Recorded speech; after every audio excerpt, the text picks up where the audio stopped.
बंधुओं, भगवान का पहला गुण है सत्य, दूसरा आया चित्त। चित्त का अर्थ है प्रकाश। प्रकाश क्या है? हमारे इस स्थूल शरीर में यदि कुछ चैतन्य है तो वो प्रकाश ही है। वो प्रकाश क्या है? वो प्रकाश है आत्म तत्व,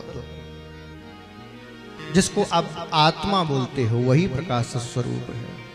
देखो, इस प्रकाश की तुलना भगवान के प्रकाश से करना तो संभव नहीं, क्योंकि तो मिथ्या प्रकाश है। जब तक लाइट होगी तब तक ये जलेगा, जैसी लाइट बंद और ये खत्म। लेकिन जो चैतन्य प्रकाश हमारे और आपके अंदर है वो कभी बुझता नहीं है। एक शब्द बड़ा संसार में प्रचलित है, लोग कहते हैं आत्महत्या कर ली उसने। कहते हैं कि नहीं? मुझे बताइए, क्या आत्मा की कभी हत्या हो सकती है?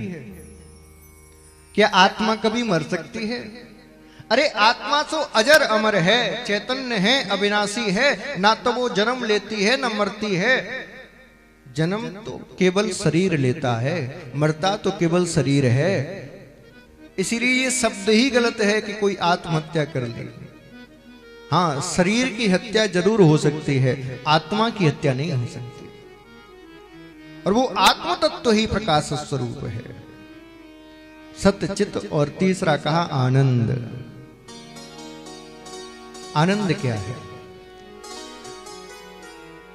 आनंद बाहर की वस्तु नहीं है, आनंद हृदय का विषय है।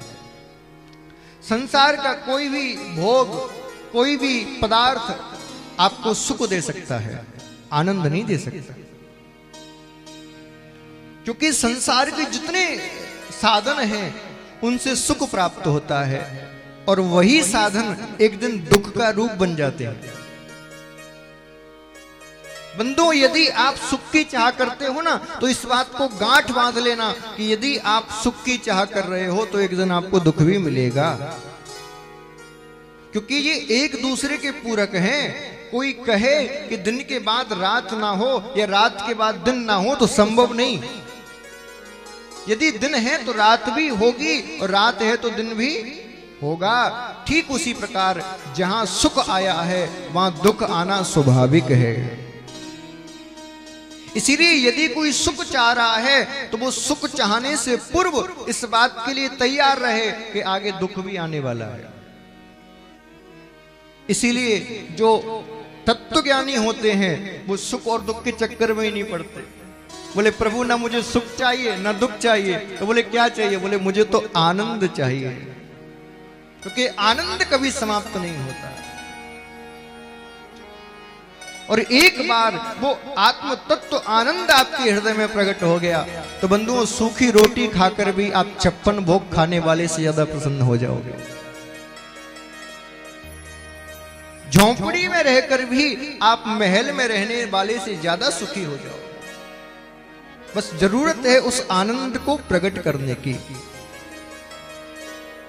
और एक गजब की बात बताऊं, सुख तो आपको बाजार की दुकान पर मिल जाएगा। हाँ, सोने का कष्ट है, बाजार जाओ गद्दा खरीद के लाओ, सुख मिल गया। गर्मी का दुख हो रहा है, बाजार जाओ एसी खरीद के लाओ, सुख मिल गया।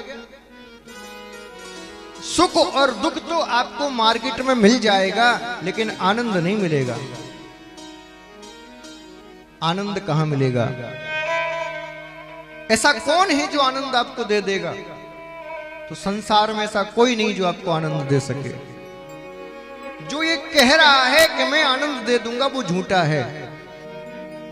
क्योंकि आनंद क्या है? आनंद साक्षात श्री कृष्ण है, आनंद साक्षात परमात्मा है, आनंद साक्षात श्री राम है।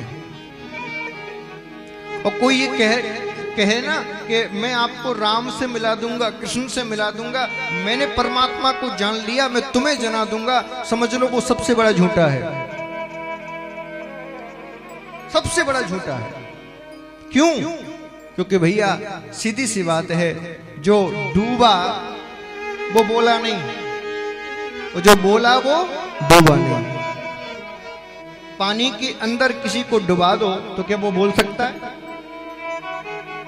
और जो बोल रहा है वो गारंटी से वो डूबा नहीं होगा।